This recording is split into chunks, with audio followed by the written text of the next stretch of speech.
Welcome back to another episode of the Property Management Podcast. Thank you so much for being here today. And let me guess, you've heard people raving about ChatGPT. Maybe you've even tried it, typed in, write a social media post for me. And what came back? Was it super generic, vanilla, AI sounding post that you would never actually use? If this sounds familiar, then this is the episode for you. Today, I want to share with you how to prompt ChatGPT in a way that gets your content to sound like you, especially when it comes to social media and marketing. Because while AI is incredible, it's not a mind reader. And if you don't tell it what you want, you'll get bland, basic content that sounds like every other property manager on the internet. And let's be real, that's not the vibe we're looking for you. So why your prompt matters? Well, ChatGPT is like your super talented assistant who can write beautifully, research instantly, and save you hours of time. But you'll still need to be the creative director. If you just write a Facebook post about rental inspections, you'll get something super stiff and overly formal and completely soulless. But if you prompt it properly, with context, brand voice, tone, and even personal stories, then suddenly it becomes this incredible tool for expressing your voice, not replacing it. And the most important rule, don't lose your voice when it comes to using AI. This is where most people go wrong. They copy and paste AI-generated content straight into their feed. No tweaks, no stories, no realness. And what happens? They sound like everyone else. Their content doesn't connect and their brand disappears into the noise online. The real magic, though, that happens when you add your voice, your brand, and your stories into the mix. And I'm constantly saying to my clients, AI can write it, but only you can make it sound like you. So don't be afraid to add a personal example, case studies, testimonials. Mention real wins or real challenges or transformations. Throw in a cheeky comment or emoji you'd normally use and use your own language, phrases, and expressions.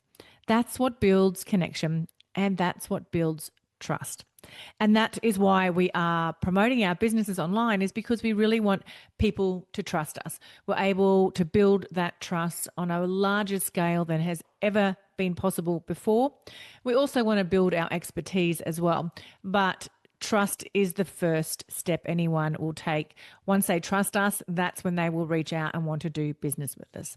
So here's 3 prompt tips to making them sound more like you. The first thing you can do is focus on your brand voice. And you could say something like, use a friendly, confident tone with a little cheeky flair, like a knowledgeable bestie who knows property management inside and out.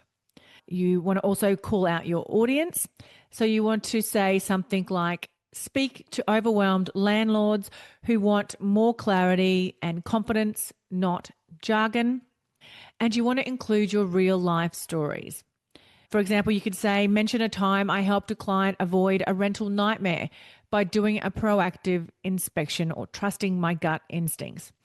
Even just one of these additions can make your content 10 times more engaging and more real. So let's try a couple of other prompts that you could try. Here's one you could try today. So you are my marketing assistant. I run a property management business in Australia. Write a social post under 150 words that explains why routine inspections are important. Use my voice, warm, confident, and a little cheeky. Avoid sounding robotic or salesy, and share one real-life example from my experience with a tenant or landlord. You might want to insert what that is. And then you could say, end with a simple call to action like contact us. And with that prompt, you'll get a post that actually sounds like it came from you, not AI and the robots. So don't be afraid to tweak as well. So one of the best things about ChatGPT is that you can talk back to it. So if the first version is too long, you can say things like shorten it. If it's too serious, you can say make it more casual or cheeky or fun. And if it's missing the point, say focus more on the landlord's fears.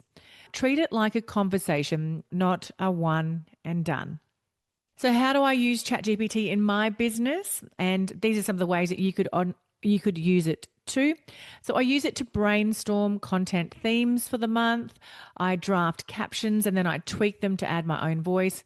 I turn all my blogs into reels or carousels, or my podcast episodes into blogs. I use it a lot to help me nurture emails. And I use it to help me get unstuck when I don't know where to start or what to focus on. I often use it to brainstorm things. In fact, I just used it the other day to help me create an ideal week.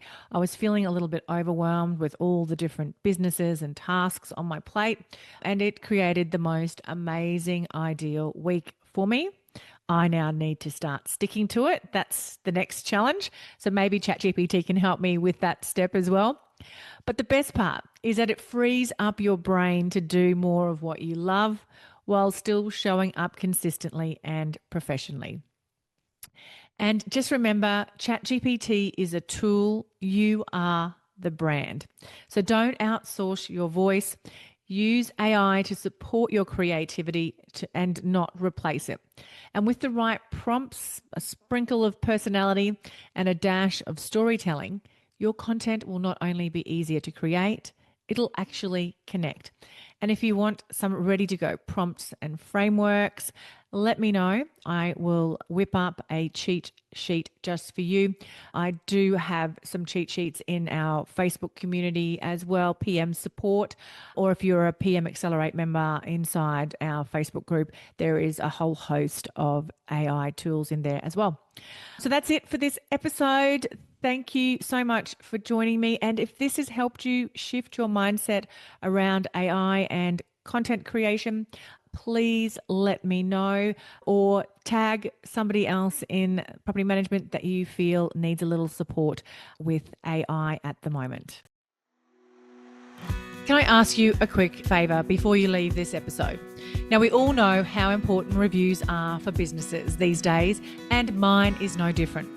If you could spare just a minute to follow, rate, and review this podcast, it would mean a lot to me.